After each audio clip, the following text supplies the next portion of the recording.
Michael, welcome to the show. For people that don't know you, maybe just give us a brief introduction of who you are, what you do, and who you help. My name is Michael Walk. I'm based in Sydney, Australia. I'm a fractional CFO, or Chief Financial Officer, or fractional outsourced, and I help agencies grow. I make sure they don't go broke. I tell them when they can hire or when they need to fire. And the overarching goal is to get them profitable, to build more profit in their business, to build more cash that gives them more options, whether they want to reinvest that in growth, whether they want to take it out as a dividend. So I love talking about agencies, business models, teams. That's what I'm obsessed with. So plug in and help people grow. That's the short summary. Nice. And from your experience, Michael, what's typically the moment where maybe an agency owner realizes, damn, maybe I need to get someone of Michael's expertise to help us out?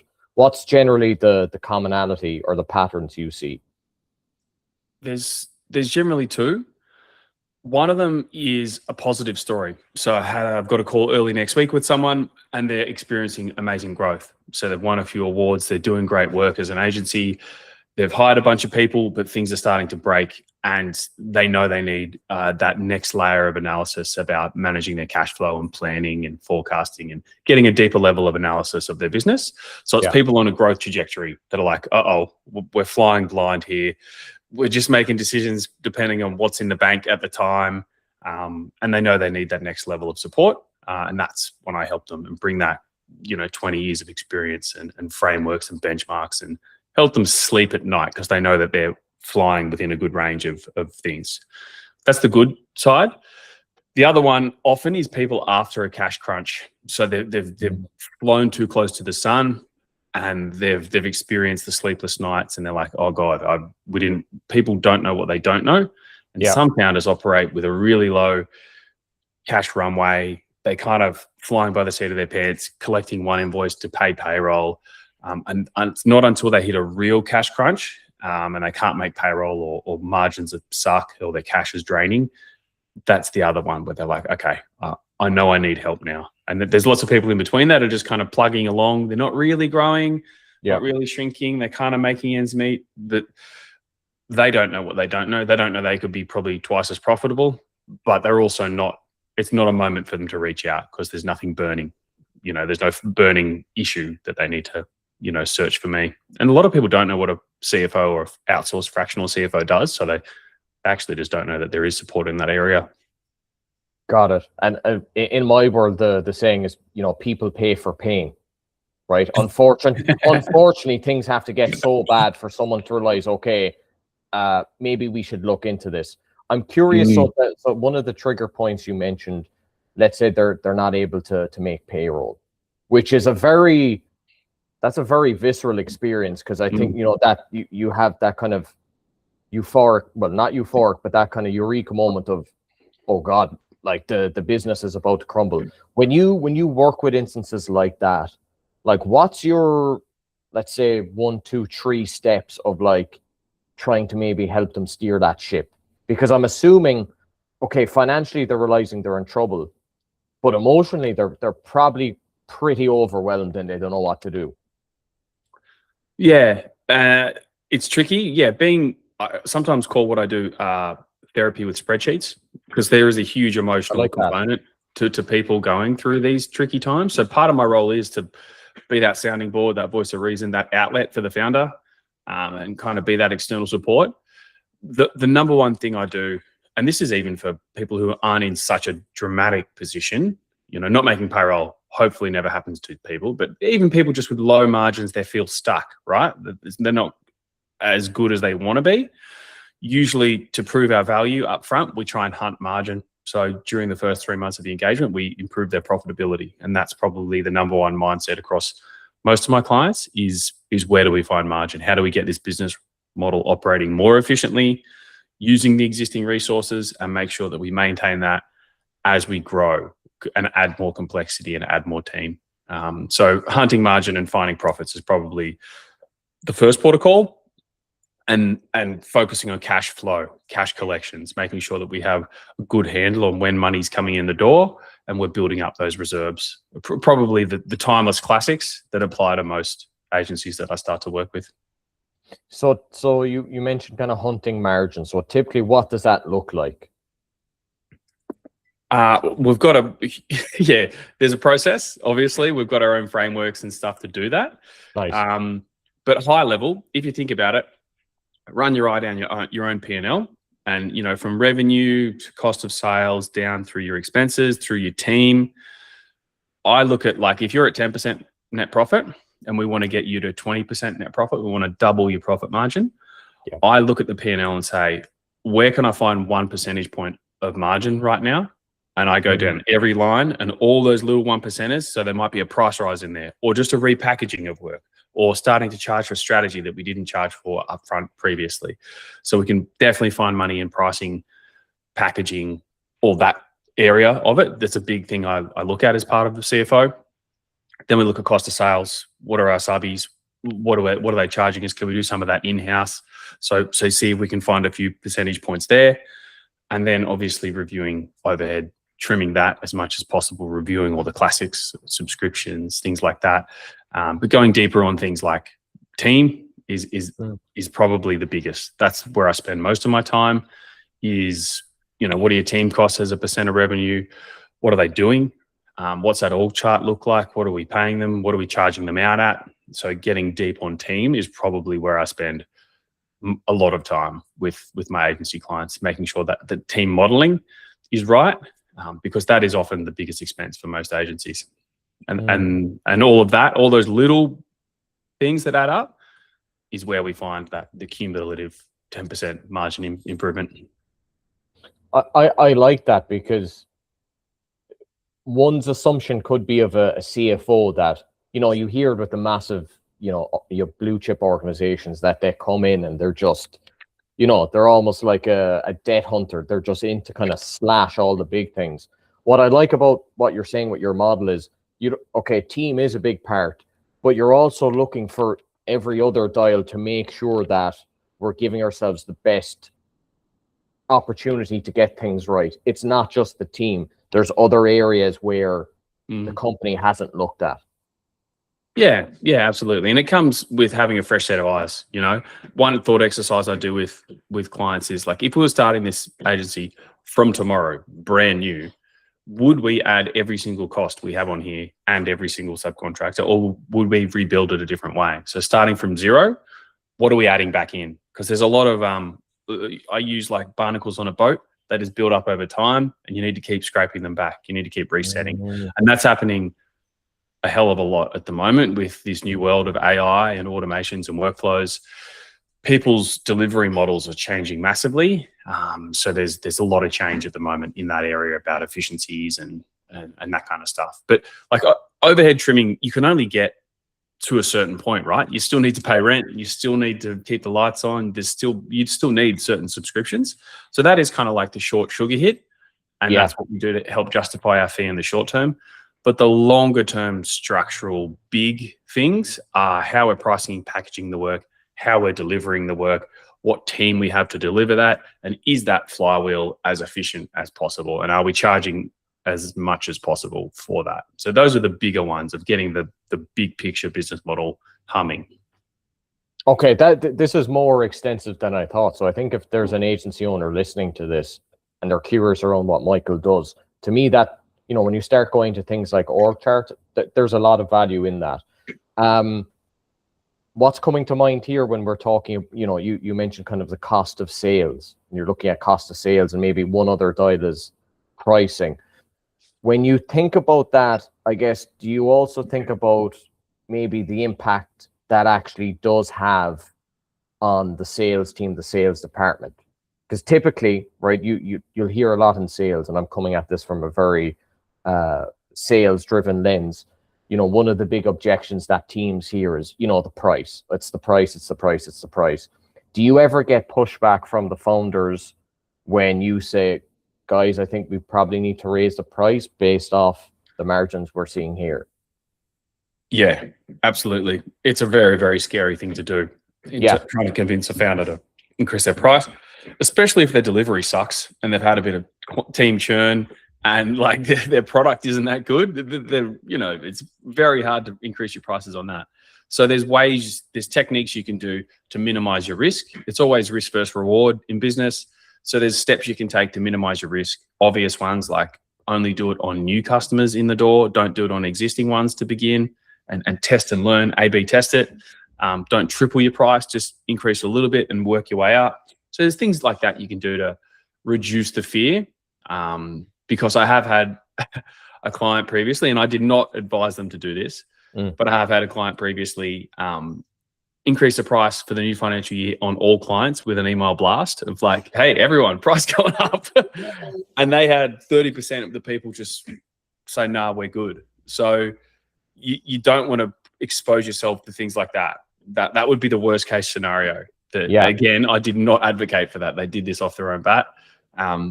But that's an extreme. You can take a baby step in that direction and test it out.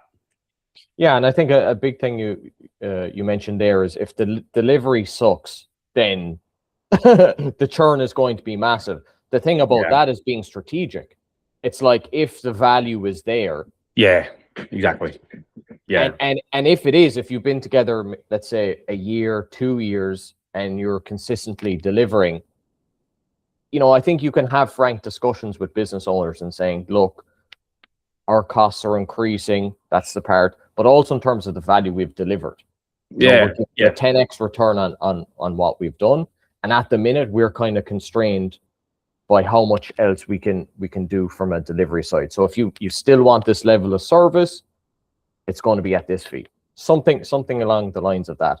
But I definitely wouldn't advocate, you send these email blasts either, because that is not a way to win a person over to your side. Then they feel like you're just trying to nickel and dime them, right? Exactly. Yeah, for sure. So that's on. Okay, so we kind of touched on, okay, if things go bad, right? There's certain triggers that people think, okay, I'll reach out to Michael. Now let's have maybe a look at when things are going well in terms of growth, because I was listening to one of your YouTube videos, which people should definitely check out if they want to learn more about what you do. One of your videos you had said, and I'll quote, you might be able to grow out of trouble, but you can't hire your way out of trouble. Can you explain what you mean, maybe in a bit more detail on that? Yes, I can. I had a client call earlier today where one of my clients is trying to do exactly this. So very common problem in agency land. You land a big shiny new client, but then your delivery team are immediately stressed because they don't have the capacity to do it. So they hire again. You need to hire again because of that new client. And so even though your profit margins aren't where they need to be, you're like, okay, let's improve our profit by selling more. You add more revenue, but your costs also go up because you don't have the efficiency to deliver that with the existing headcount. So agencies that can never decouple like revenue growth from team growth often won't be doing elite margins, because it's just, even though your business looks like it's bigger and maybe you can tell dinner parties that you're a $10 million agency, your profit margin dropping out at the end is not that good because you have huge team costs, which comes with its own problems. So what I'm trying to get at there is that sales does help with a lot of things in business. It is critical. It's the lifeblood of running a business. It's the number one most important thing. But if your delivery model and your business model and your profit margins aren't dialed in, you're doing all this extra work for not much extra cash. And what's the point? So what do they actually? So how should they actually approach this? Because I know we were having a conversation before we jumped on air. I've had the experience with the agencies I've worked with where we've helped them get so much more sales that it's broken the delivery. And so then they go to me, well, we don't want any more sales, which was part of the issue I had before with my own model. So how can an agency owner be kind of strategic or smart with this? Because it does kind of seem like a delicate dance. Every business owner, they want to drive more revenue, But also with agency owners, the big metric they're thinking about or should be thinking about is churn. We want to make sure that the quality of delivery is good. But then this is where you come in. It's like, okay, that's important too. but do we have the margin? So how should they, like, what's the model to try to approach that? Like, what's the sensible approach? Yeah, like the tool I use to solve this riddle is a forecast. We look at what pipeline is coming into the future. We have a look at our P&L into the future, and we've got to look at our predicted cash balance into the future. And then we make more nuanced decisions about what's the pipeline looking like. Oh, hell, we've got 3 big chunky clients landing. Do we have the capacity and the resource to deliver on that? Or do we need to hire? And it's more month by month, looking at that regularly and making those adjustments about either cutting costs, increasing hires, but getting ahead of those decisions by using some sort of forward-facing tool to connect revenue coming in the door with what it takes to deliver that revenue, and do we have the right people to do it? And are we predicting to make a decent profit off both of those things into the future? If not, what levers do we need to pull to change that? And from your experience, Michael, how good are agency owners actually in terms of predicting revenue? For instance, right, so when I worked at Twitter, I'm coming at it from a different spectrum where they had all the systems, they had the C-suite team, they had the great managers. When I was a sales rep at Twitter, like every Monday morning, the whole kind of sales department would meet, and on a big screen, basically we had our pipeline. And every sales member then, it was called the gut, right? You had to go to the meeting with your gut. Your gut is, what is your predicted pipeline for the week? Obviously, oh, wow. Yeah, as I said, these companies, they have more resources, they have more bandwidth to come with these things. Twitter at the time was a publicly traded company, so those things were very important for forecasts. From your experience of working with these type of agency owners, do they have any insight into like projected pipeline? Do they have any system to like actually really figure out, okay, how much revenue is going to come in? Or is this again where you kind of come in and you kind of fill in those gaps? The reality is most forecasting is a best guess. This is definitely an art, not a science. The further out in time you go, the harder and harder it is to predict what dollars will be landing in that month. So as a general rule, when we turn up to a monthly call, we're looking for the next few months ahead, the next 2 to 3 months ahead. How are they shaping? Because that is really probably the period where you can get the most certainty. Outside of that, unless you've got some really dialed in process where it's just you put $1 into ads and you get 4 back and your leads drop out, most agencies rely on a mixture of sales channels to land their work. I'm sure you would understand that. Yeah. And so some of it drops in some months, some of it doesn't. So it's an active conversation. But in all reality, 2 to 3 months, we generally got a read on it and we're having a feel for it. Outside of that, we would apply a probability of like, is that going to drop? Do we push that back? And you can kind of apply a weighted probability to all of those other future dollars, but you can't rely on them as much. Got it. But there's another part of revenue forecasting, which is goal setting, like revenue budgeting of where do we want to be. So like what I described there is like a cash planning tool. When are we hiring? When are we firing? You only want to deal in reality of real dollars potentially. But there's the other side of it, which is like goal setting for founders and getting them out of bed in the morning excited, which is where like our targets. And if we want to be a $6 million business, we need to be doing X a month. We need to be growing at Y. That's another side, which is more about growth targets. But in terms of pure cash forecasting, the next 2 to 3, maybe 4 months is really what you can rely on. That's an interesting mix because I've worked with an agency before that said they were at 2 million and their goal was to get 5 million or get to 5 million. And basically I built them a sales model of if you wanted that type of revenue figures, this is what it would look like from a sales perspective. And that kind of shocked them a small bit. Because and the reason I'm bringing this in, and you probably see this because it was a lot of work. Is that yes? Yes, because I was saying if you want to double your business like that, this is what it's going to look like from a sales perspective. We're going to need these amount of salespeople here. We're going to need this management here. And then it was kind of like, oh yeah, that's a lot more work than I thought.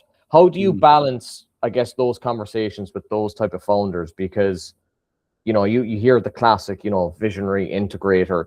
A lot of founders I deal with, they're very, yeah, we want the big revenue goals. So how do you deal with those conversations? Because you're essentially the voice of reason. You're the numbers guy. Yeah. It's a delicate balance, I must say. This is where like more of the coaching skills, you know, the therapy with numbers side comes rather than just the pure CFO numbers side. Because I don't want to squash a founder's dream. Like if they've got big goals, like I'm just here to help them get where they want to go, right? So I'm just a co-pilot, giving them some data to help make a better read, help them make a better decision to get them on their journey. So I don't try and squash those dreams, but there is a natural gravity to how quickly a service business can grow. There is laws of physics in terms of when cash starts to get tight. And when just it becomes you need to hire too many people and your quality will drop because you can't train them all at once. So there's like natural handbrakes to how an agency grows. The rough rule of thumb, the agency who wanted to double, you didn't say how quickly they wanted to double it, but generally 30% year-on-year growth, you can kind of run off your own steam, your own cash, but cash crunches start to appear if you're trying to grow quicker than that, and you'll probably need some external funding or like the founder to tip some more cash back in to grow quicker than 30% year on year, because it just gets harder. There's just payroll gets bigger, lead times get bigger, especially for my agency clients who start to work their way up the food chain and target bigger brands, bigger businesses. The payment terms get worse. Like when you're an agency looking after small businesses, you can kind of dictate your payment terms. But when you start to deal with like here in Australia, big corporate, you know, tier one brands, they're like, no, we'll pay you 30 days, maybe 60 days after you've done all the work. So like cash flow becomes a real challenge as well. So I don't know if that answered your question on how you balance it all, but I see it as like the brand logo of Trimline is a sailing boat, because it's about balance and momentum and speed through that growth curve. And you want to make sure you're not growing too quick where you run out of cash, but you don't want to grow too slow where team members get frustrated at their existing position. They don't get promoted. You don't have money to give them a pay rise. So it's finding that through line between both of the extremes to kind of walk that tight path, which is a challenge for founders. Yeah. Yeah. And the word that comes to mind there is scale, right? When I'm speaking with founders, 9 times out of 10, well, I mean, considering if they're not in a bad position, most of the founders who are growth mindset, they're like, okay, we want to scale, right? For you, and I know you have this concept of the profit ladder, right? What would you say if a founder said that to you? They were like, Michael, you know, we want to scale.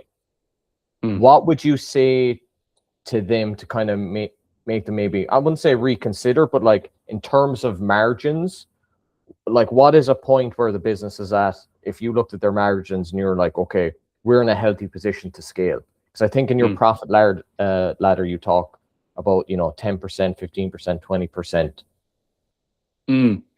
Yeah, so in terms of where a business is at net profit wise, anything below 10%, I would say you're not ready to invest in scaling. You don't have the net profit dropping out the end to reinvest too much back in marketing and build cash and afford some pay rises. There's just too much demand on that 10% net profit. So you want to be closer to 20% before you can really feel like this is a business model humming. And you can take because when you scale, what we haven't spoke about is that when you scale, your profit margins drop because you're spending more money on sales and marketing. You're spending more money on hiring team members. So naturally your margins do take a dip as you work your way out the growth curve. And then maybe you stabilize for a while and the margins improve. But if you're scaling from a point of 5% net profit, 10% net profit, you don't have enough cash building at the end of each month to be able to afford this growth journey. So you definitely want to be north of 10, you know, and closer to 20%. You know, the best agencies I've ever worked with, they were hitting 30%, sometimes 40% net profit, which was really good. But generally, the rough number most people will try and hit is 20%. Got it. And so let's say they're at that healthy profit margin. They're like, okay, we want to scale, we want to get more sales. What are typically the mistakes you see founders making at that stage?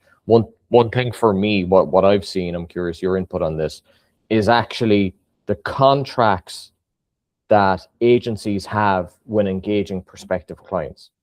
For instance, some agencies I've worked with, they don't have any contract terms. They're just like, yeah, we'll bring on a client, and the relationship is great and they stick with us.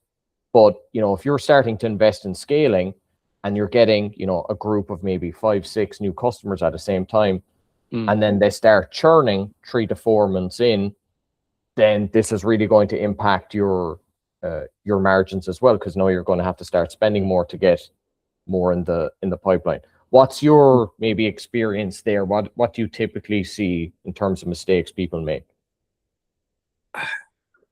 Mistakes people make when trying to scale? Yeah.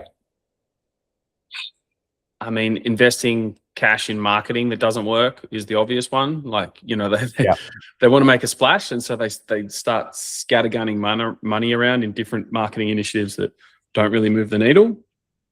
To get to your point of, and we've kind of been dancing around this topic, I think it's a really good one. Usually delivery starts to break when they scale. So they've so focused on sales, and they bring someone like you in who makes it rain. They get a river of leads. Founder gets tied up in that.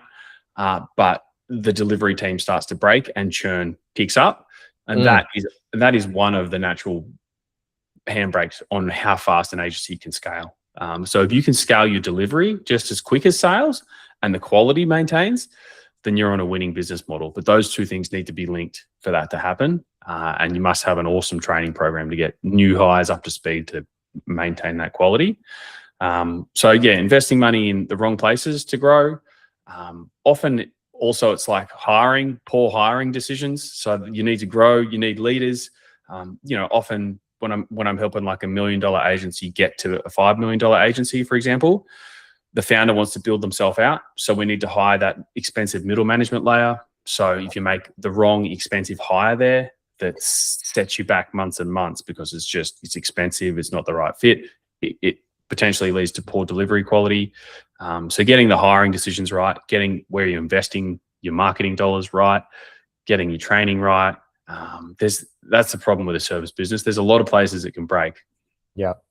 And from your, I'm curious on this management part, from your experience of working with these agencies, like what is the impact of a bad hire, particularly at management level? Have you been kind of privy to kind of seeing and hearing some of the consequences of that? Yeah, absolutely. So this is my 7th year in the game helping agencies full time. I've been an accountant 20 years, but full time CFO agency 7 years, and over that time, seen both multiple times. A recent one, as an experience share client, needed a new head of SEO, and it was just the wrong fit. The person wanted to be strategic, but they didn't want to get in the trenches and do any actual work.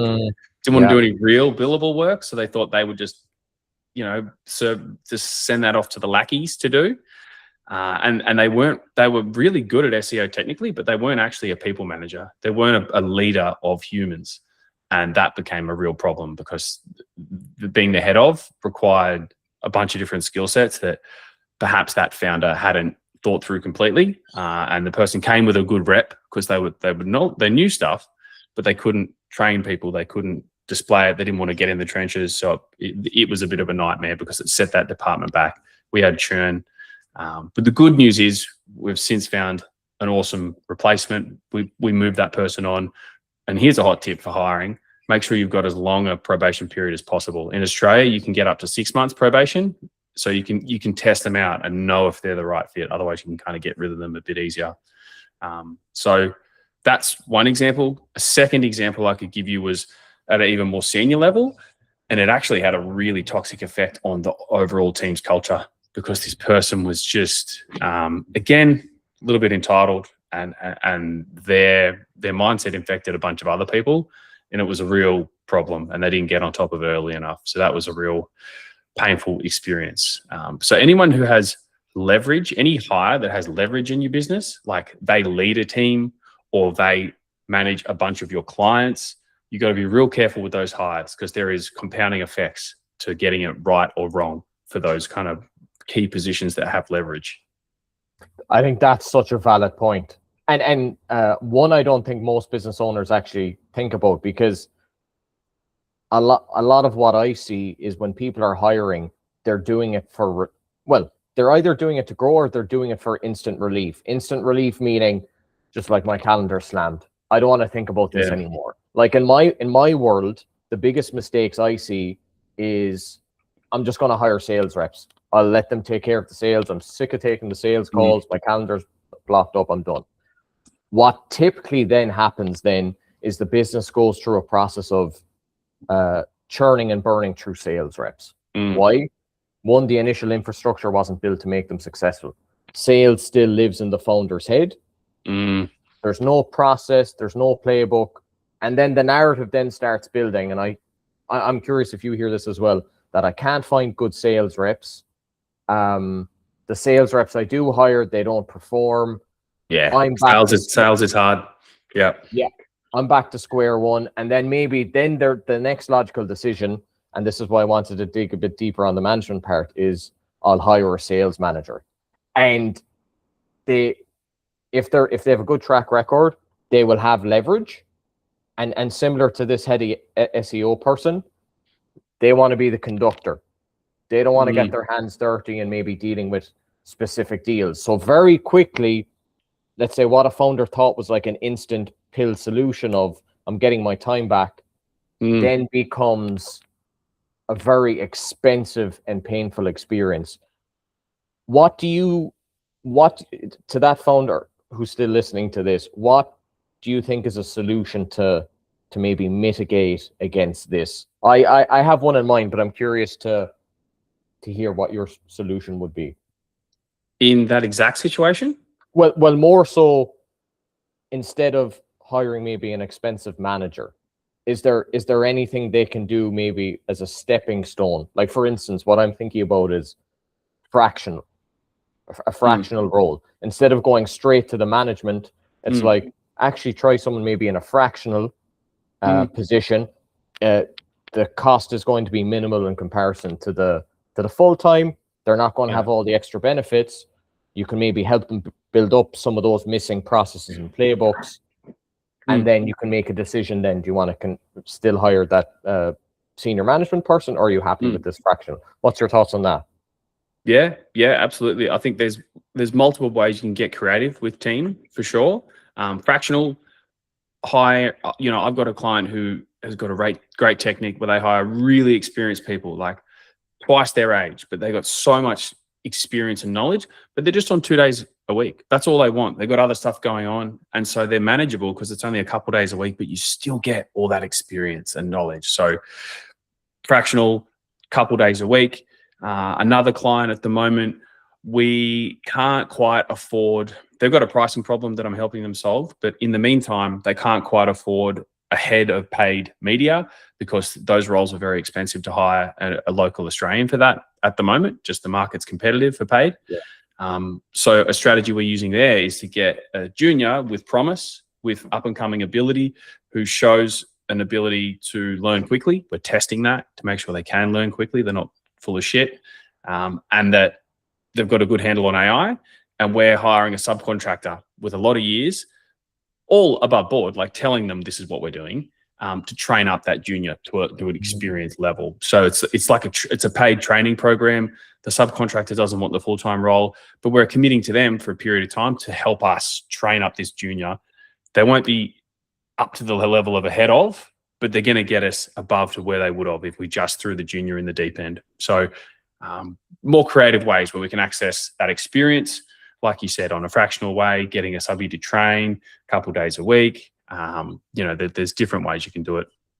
Love that. And then maybe switching gears to, let's say, the full-time staff. So we talked about maybe some solutions there, but I know when we were going back and forth over email, you were basically saying that agencies obsess over top-line revenue, but the real test is whether each person is actually producing, right? And I know you gave some figures around that.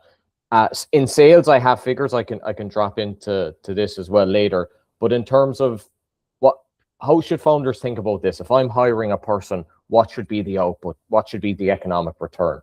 What should they look at? Yeah, and let's let's narrow it down to like technicians or doers in the business. So we're not hiring a salesperson. I'll let you set goals for that. But generally, for anyone who they are going to be on client work, when you hire them, whatever their hours a week are, in Australia, it's standard is 38 hours a week. You want 75% of their time on billable work. So you want to have enough work to give them that, 75% of their week is on client work. And then in terms of what that client work is worth, you want them to be earning generally, 2 to 3 times their base cost in revenue. So if you're paying someone 10K a month, you want them ideally to be managing at least, 30K a month. So that ratio of what you're paying them and what they're bringing in the business is in a decent level. That shrinks when you look at it on a macro level, because across a whole team, there's people who are less billable, like management. And so as a whole business model for an agency, generally you want all your team costs to be taking up ideally 50% of revenue or less, which shows you that our total wage is only bringing in 2 times its worth, right? There's a 50% of revenue. So on an individual doer level, you want that to be closer to 3, but because when you bring it down to the whole team and the founder's often not doing billable stuff, that reduces a little bit. So that's the rough idea of it. And the number one metric I've got on my dashboards for agencies that hopefully, they could recreate it at home listening to this is revenue per full-time employee. And that's looking at it, the same metric, but in a kind of way that you can look at month on month. So rev per full-timer is a great metric people should look up. And I have a graph month on month for that on my dashboards for all my agencies. Amazing. And yeah, from a sales side, really, if we're looking to take on a salesperson, let's say their salary is 50K, let's say their salary or their full-time earning potential, because in sales there's that commission incentive. Let's say all in, if it's 100K, we basically want that sales rep to bring in a minimum of 400K. We want to see that 4x return, just because of cost of sales as well. And then once we're confident on that, then that says to the business owner, okay, we have one sales rep who's able to deliver on that. Then it becomes a game of, okay, if we do want to scale, we can hire more sales reps based off this benchmark.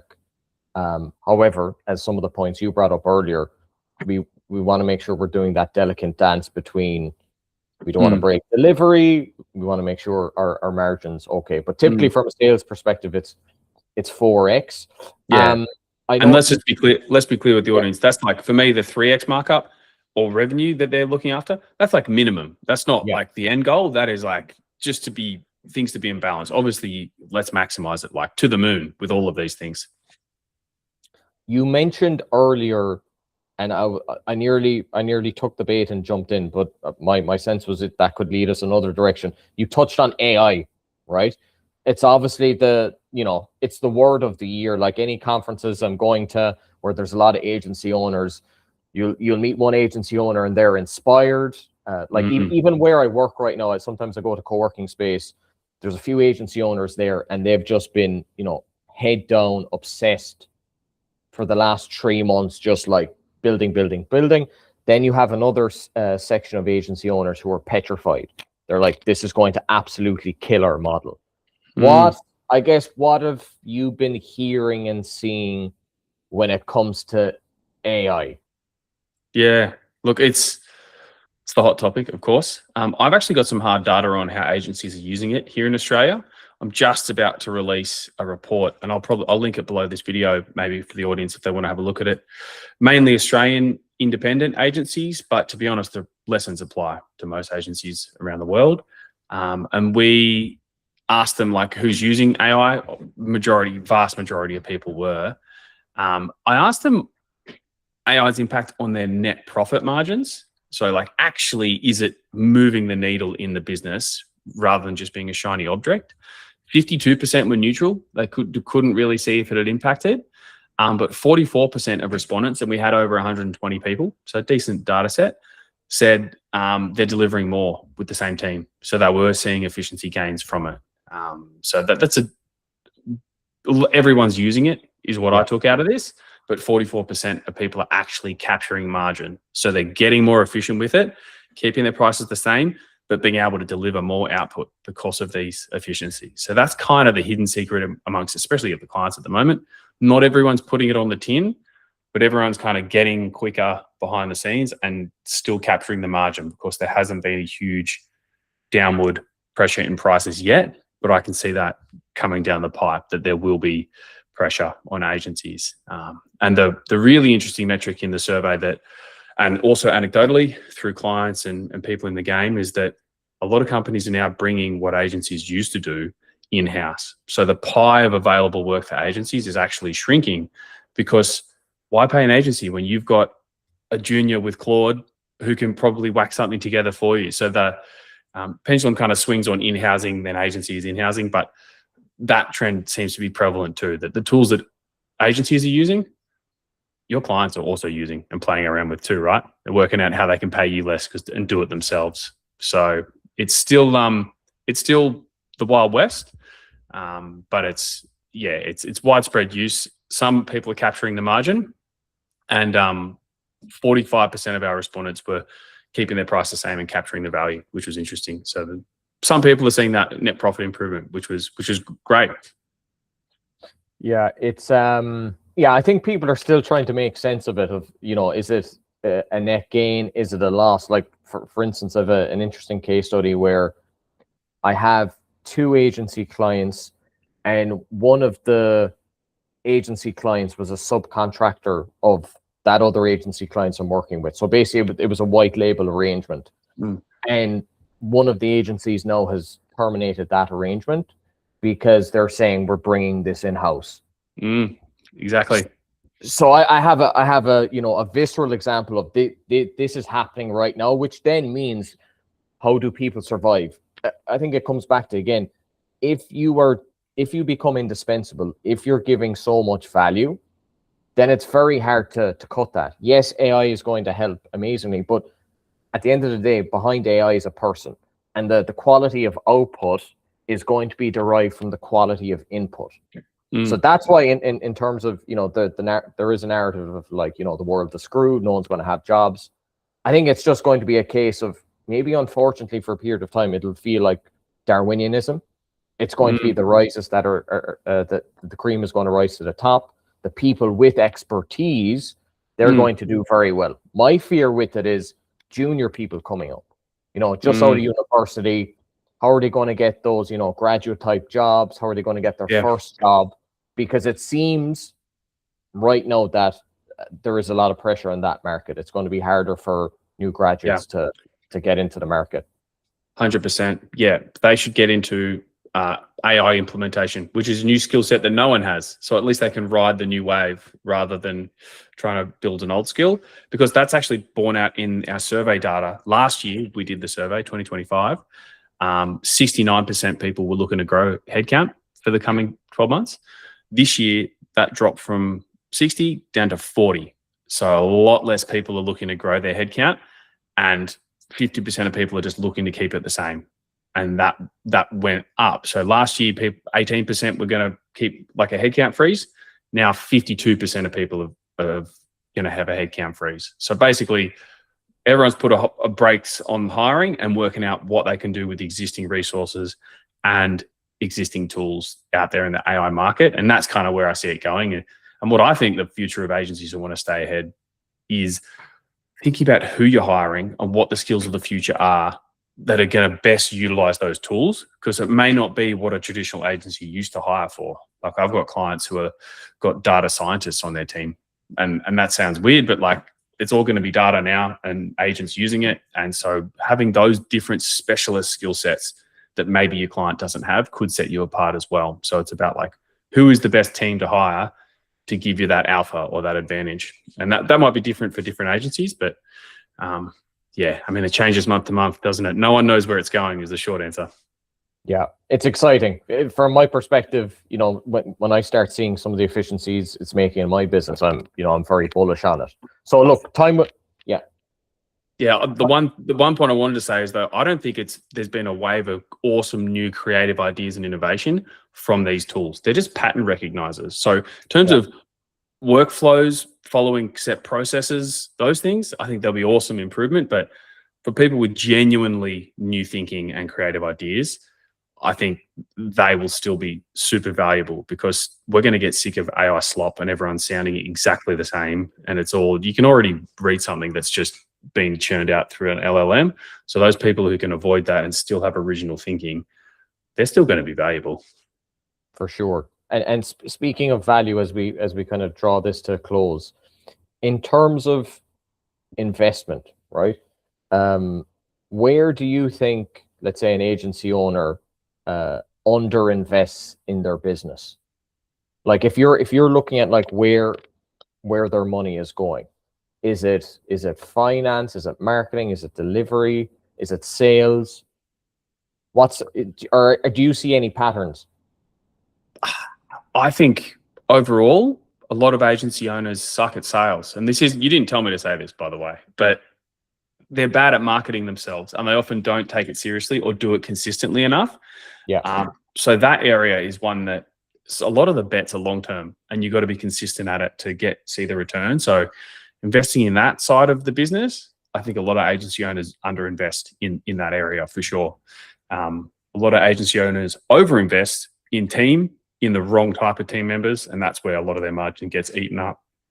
But it just depends on the level of agency, what stage of the growth they're at, what their key problem is at the time. So where you start to like turn on the money tap and point it, depends on the problem at the time. There's so many different places. But as general rule, I think spending more on marketing to build the pipeline and build certainty over what's coming in the door is a definite place to think about.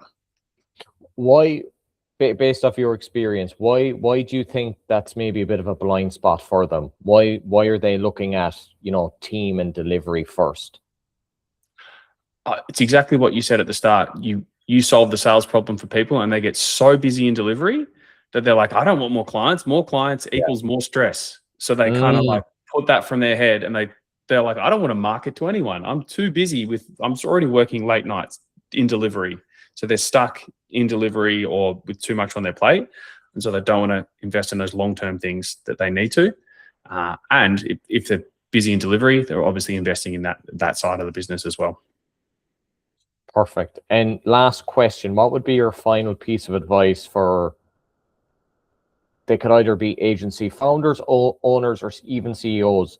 What would be your advice to them if, let's say, they know there's something maybe off with their numbers, but they kind of keep kicking the can down the road?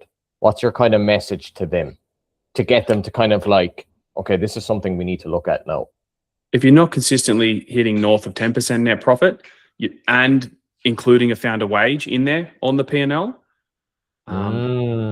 your business model is broken, and you need to fix that before you fix anything else in your business. You won't be able to build cash quick enough to help give you options in other areas. So if you're not north of 10% net profit consistently, you've got a serious problem, and you should look at it. And ideally, you want to be obviously 20%. So that would be the first, red flag that I'd look for.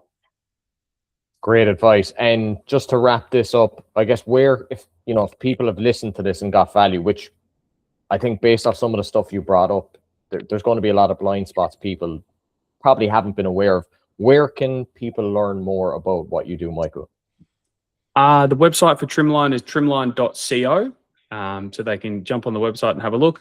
I'm also fairly active on LinkedIn. So Michael Wark, W-A-R-K, on LinkedIn. And I usually float around on there a few days a week, getting into arguments over agency metrics. So they can still connect with me on there as well.